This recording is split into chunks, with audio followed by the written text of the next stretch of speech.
The wind howled outside like a warning that night, the kind that makes the windows hum and the trees bend in surrender.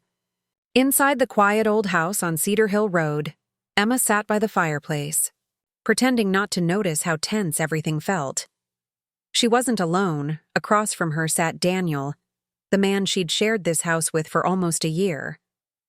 They weren't married, not even dating anymore. Once they had been engaged. Once she thought she'd grow old with him. But life had taken turns neither of them expected. Now they were two people under the same roof, tied by a shared mortgage and a silent understanding that neither wanted to talk about what went wrong. The storm outside felt like the echo of everything they hadn't said. Emma tried to focus on her book, but her eyes kept drifting to the window. The rain beat down hard and the sound was oddly comforting, steady, familiar. She looked up when she heard Daniel move from his chair. He was carrying 2 mugs of coffee. "Power might go out," he said quietly. "Thought you'd want something warm." She hesitated, then nodded. "Thanks." He set the mug beside her and sat down again, the firelight flickering between them.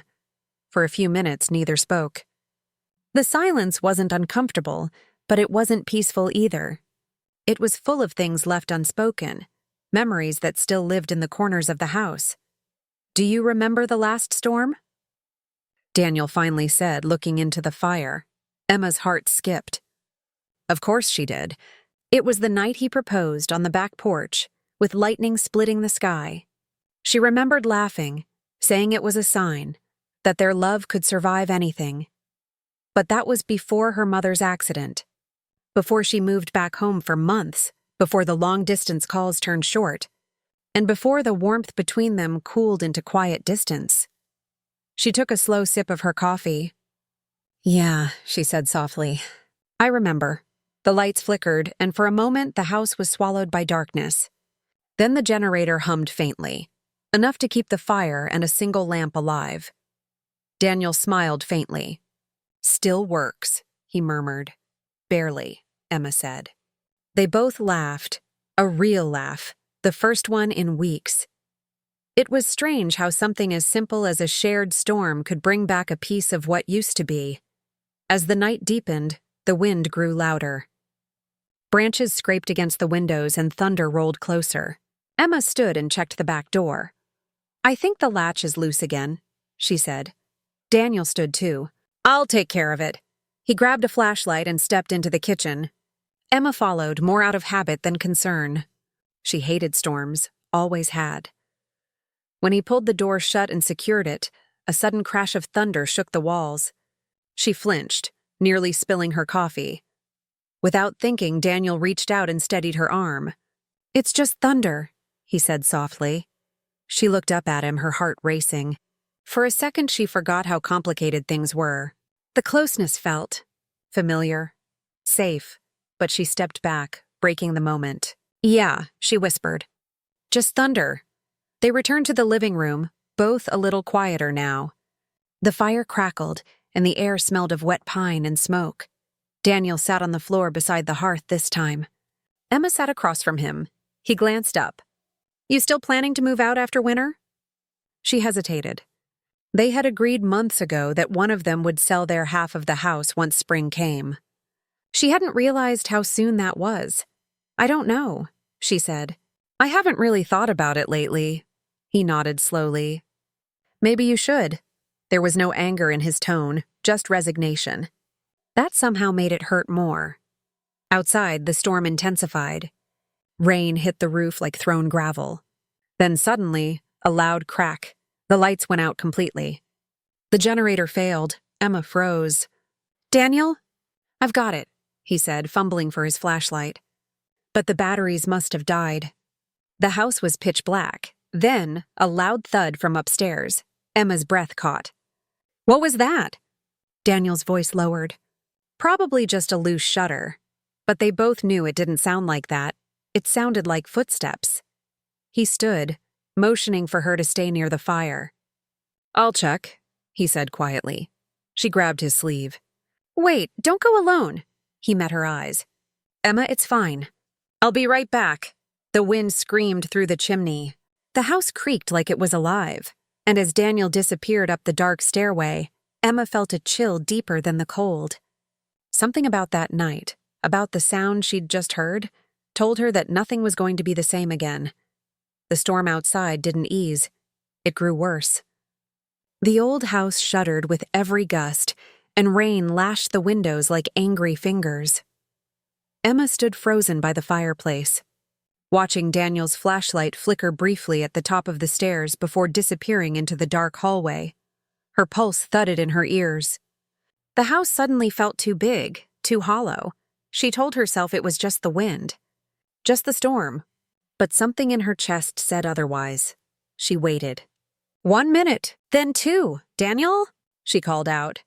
No answer. The fire popped, and the sound made her jump. She clutched the edge of the coffee table, her breath shallow. Daniel, can you hear me? She tried again, louder this time. Still nothing. Then, a soft sound. A floorboard creaking above, footsteps, slow, uneven. Her heart raced. Daniel? This time the footsteps stopped. Emma moved toward the staircase. The air felt heavier, colder. She grabbed a candle from the mantel and lit it with a match. The flame trembled, casting long shadows on the walls. She climbed the first few steps carefully.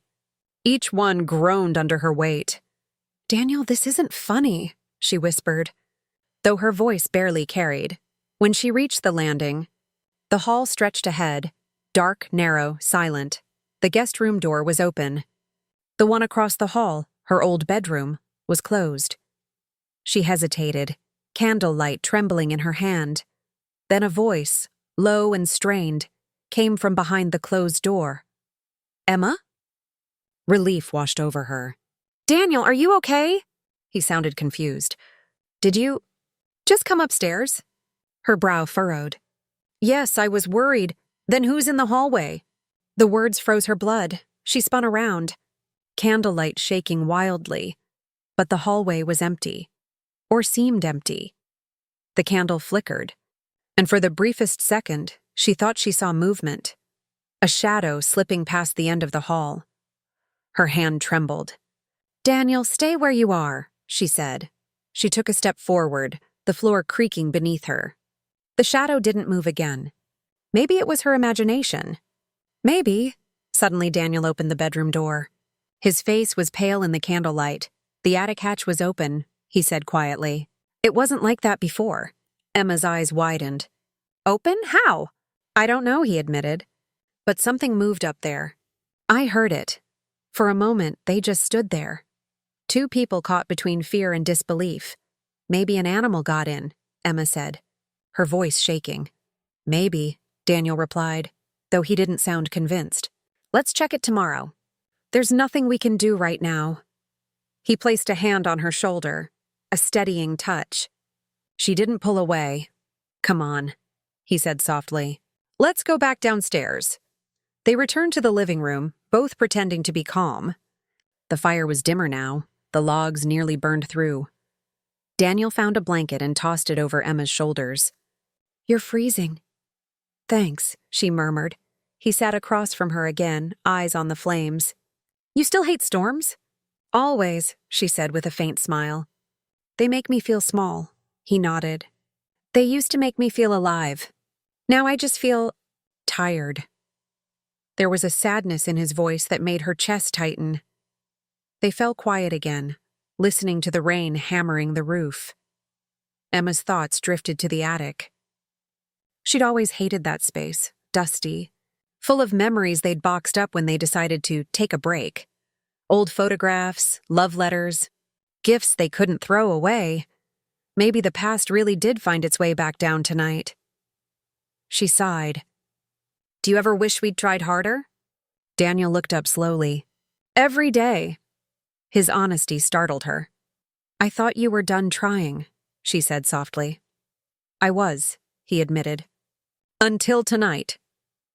Thunder rumbled in the distance, softer now, but still close enough to shake the windows. Emma didn't know what to say. The house felt different, heavier, almost watchful. Then, faintly from upstairs, another sound. Not footsteps this time.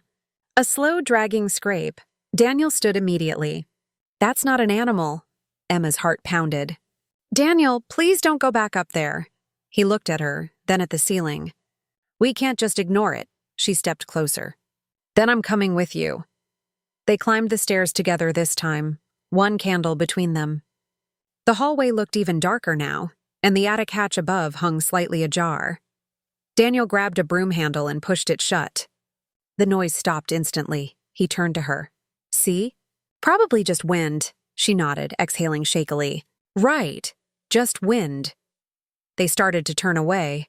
When the hatch slammed open on its own, the candle blew out, and something, or someone, whispered her name from the dark. For a heartbeat, Emma couldn't move. The whisper still echoed in her ears, soft, unmistakable, drawn out like breath against glass. Daniel grabbed her arm instinctively. Emma, stay behind me! The attic hatch hung open above them, the darkness inside stretching deep and silent. The storm outside had quieted a little, but the house itself seemed to be breathing, every creak and groan amplified by fear. Emma swallowed hard. You heard it too? Daniel nodded slowly. Yeah, that one word chilled her more than the wind ever could. He lifted the candle, trying to relight it with a trembling match. The first two attempts failed. The flame sputtered out immediately. When the third match caught, the faint glow filled the hallway again. Dust floated in the beam of light, and the old wallpaper looked darker somehow, like it had soaked up the night. Daniel's eyes flicked upward. Something's moving. Emma followed his gaze. A faint, rhythmic thump echoed from the attic floorboards. Not footsteps this time, more like a slow, dragging sound than silence. I'm going up, he said, voice low but firm. No, she hissed. Daniel, please. He handed her the candle. If it's an animal or a broken pipe, we need to know. I'll be quick. Emma's heart raced as he pulled down the attic ladder. It creaked loudly, and a small puff of dust fell over them. Daniel climbed halfway, flashlight in one hand. The beam cut through the dark, illuminating boxes, old furniture, and cobwebs. For a moment, everything seemed ordinary, just the forgotten remnants of their shared past. Then the light flickered. Daniel. I'm fine, he called down. I just wait. What?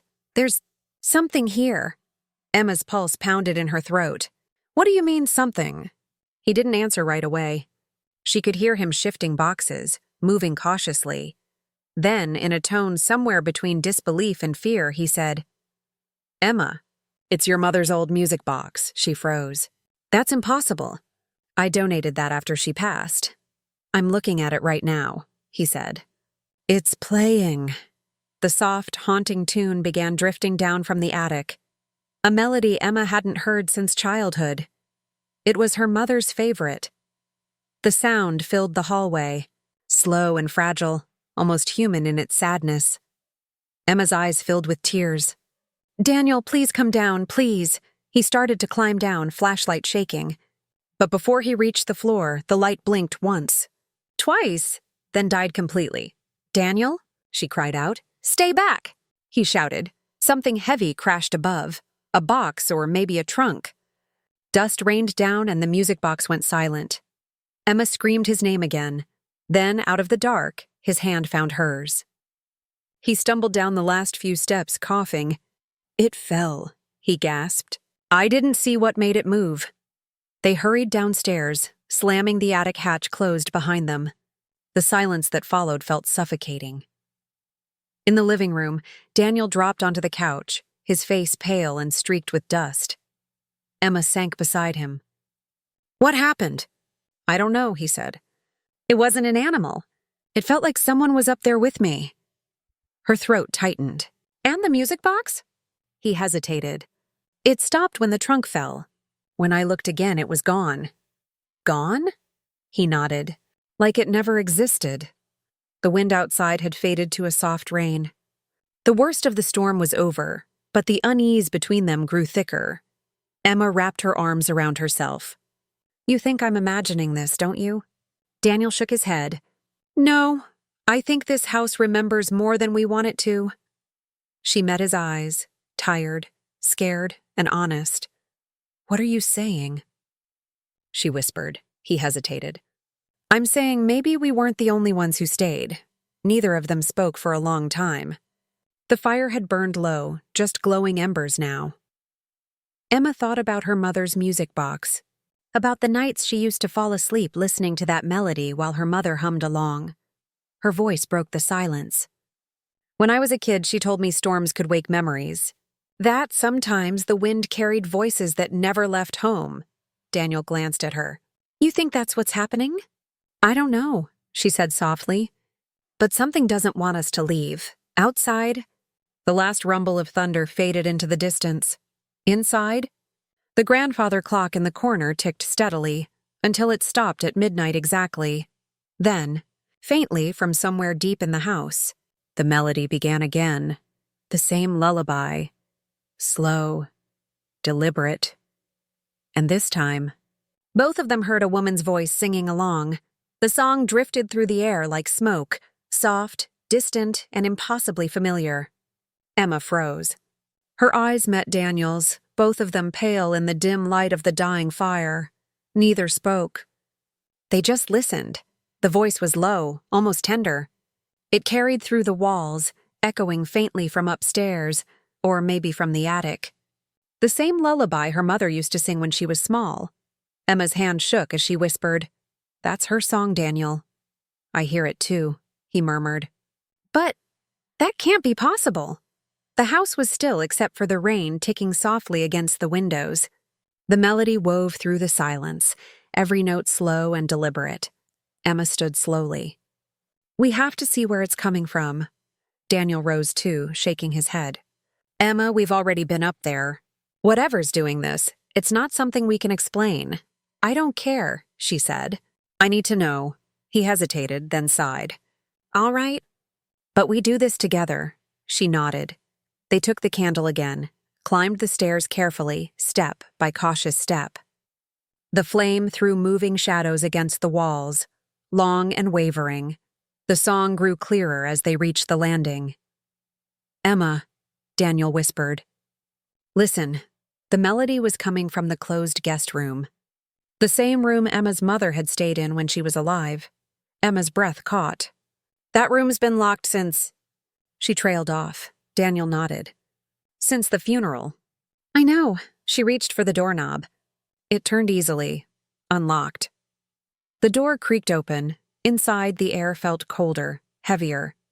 Dust floated in the faint candlelight. The old bed was still made, just as it had been years ago. A folded blanket rested at the foot of it, her mother's favorite, and there, on the nightstand, sat the music box. Emma's knees nearly gave out. "Oh my God," Daniel whispered. "You weren't imagining it." The box lid was open. The tiny ballerina inside spun slowly, even though the key wasn't wound.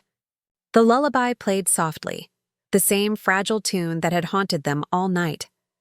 Emma stepped closer. Her hand hovered over the box. "Mom?"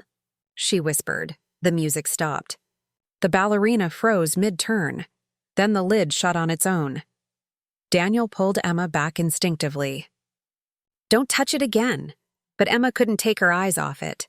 "She used to play that song when I couldn't sleep," she said, voice trembling. "She said it meant I wasn't alone."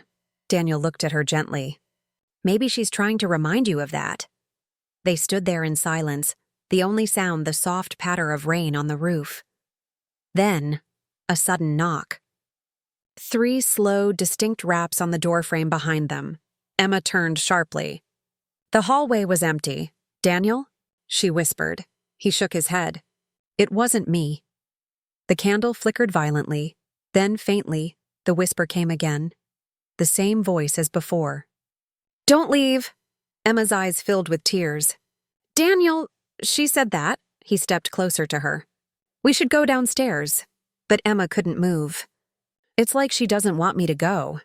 Daniel took her hand. "Or she doesn't want you to forget." She looked at him, really looked at him, for the first time in months.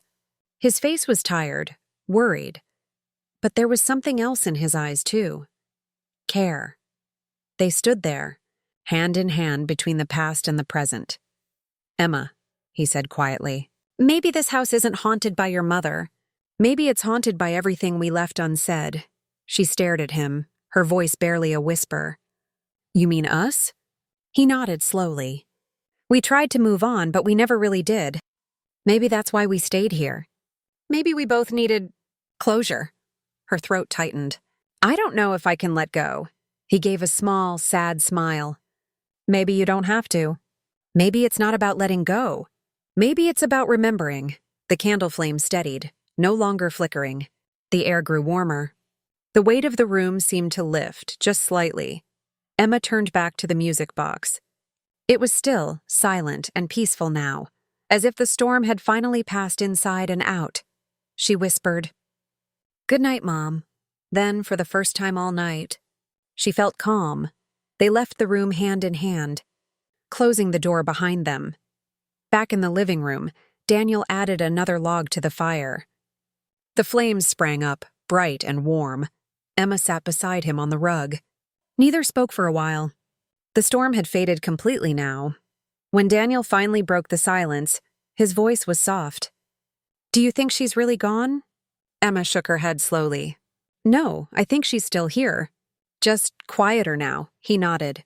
Maybe that's enough. But deep down, they both knew. Something about that night wasn't finished yet, because somewhere above them, faintly, the attic floor creaked again.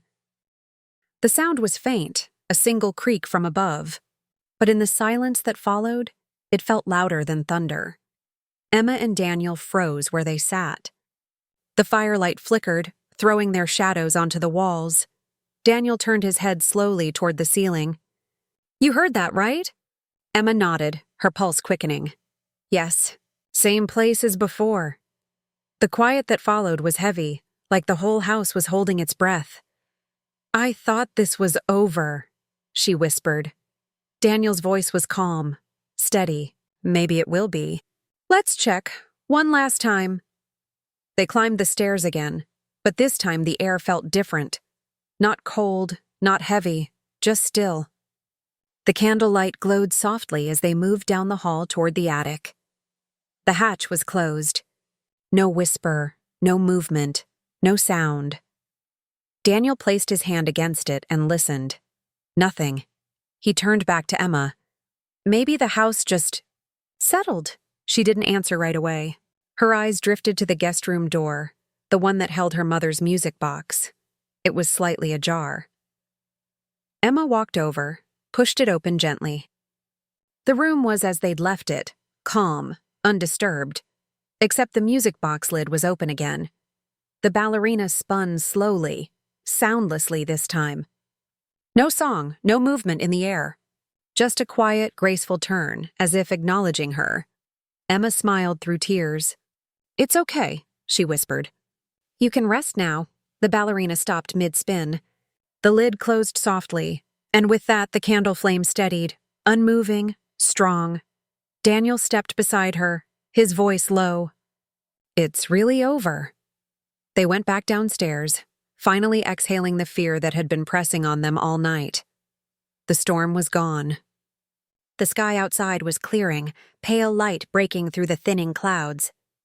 Daniel poured 2 mugs of coffee, setting one in front of her.